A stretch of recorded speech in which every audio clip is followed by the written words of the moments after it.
Tech Legends channel. So friends, today I will talk about MSI's custom Intel Arc A380 graphics card.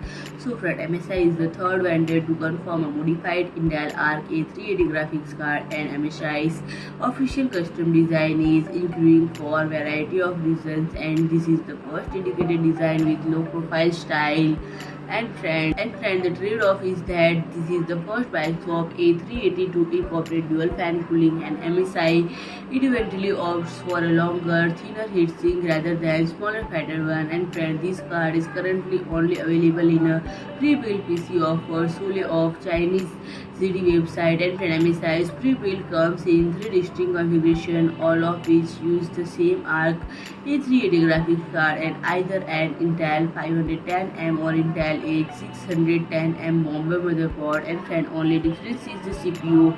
And friend, the lower variant has Core i3-105F processor, while other version have i5-10400F or i5-12400F processor. And friend, the price range between $532 to $650. So friend, if you like my video, please do like, share and comment, and don't forget to subscribe my channel and press the bell icon.